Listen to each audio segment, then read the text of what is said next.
Le thème du jugement dernier et de la fin des temps est très fréquent au Moyen-Âge.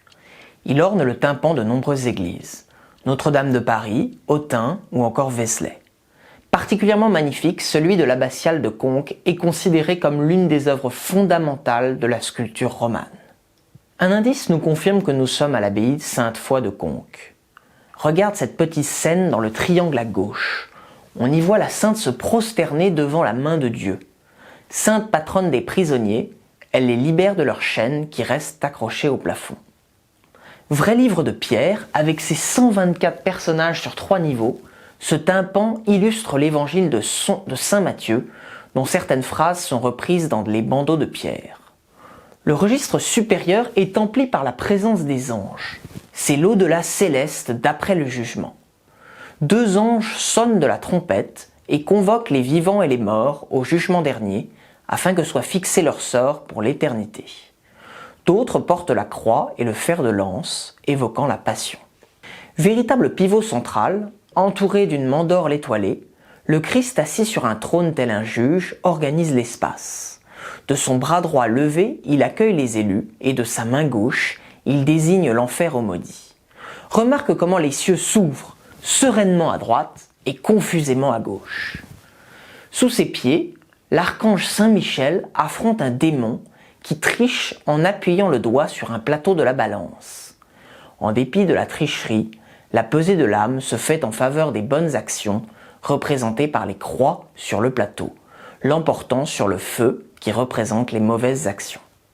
Une fois jugés, les hommes sont invités à entrer au paradis, accueillis par un ange, ou bien à rejoindre l'enfer, poussés dans la gueule d'un monstre, le Léviathan, par un démon hirsute.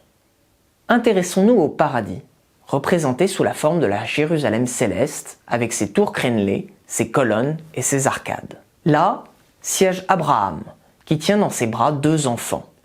Il est encadré par les vierges sages et leurs lampes, les martyrs et leurs palmes, les prophètes et leurs phylactères enroulés, et enfin, les apôtres et le livre.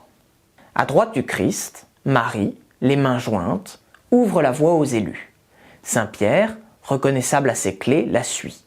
Le fondateur de l'abbaye de Conques, l'abbé d'Adon, avec sa crosse, précède Charlemagne, couronné et portant son sceptre, qui fut un bienfaiteur de l'abbaye. Tous ont pratiqué les vertus que les anges tiennent dans des phylactères au-dessus d'eux, sur lesquels on peut encore lire foi, charité, constance, humilité. Mais que deviennent ceux qui étaient engouffrés par les portes de l'enfer ? Sous le regard exorbité et féroce du roi des enfers entouré de démons et de serpents, les damnés sont châtiés selon leur conduite terrestre. L'orgueilleux chevalier est désarçonné. Une femme, qui s'est adonnée à la luxure, la poitrine dénudée est liée par le cou avec son amant. L'avare est pendu haut et court avec son sac d'or. L'homme paresseux reste allongé, les pieds léchés par un crapaud. L'homme médisant a dit tellement de mal qu'il se retrouve la langue arrachée. Quant au gourmand au ventre rebondi, il est plongé dans un chaudron pour cuire à petit feu.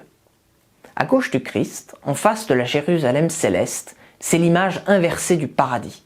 Des anges repoussent les damnés qui tentent d'échapper à l'enfer.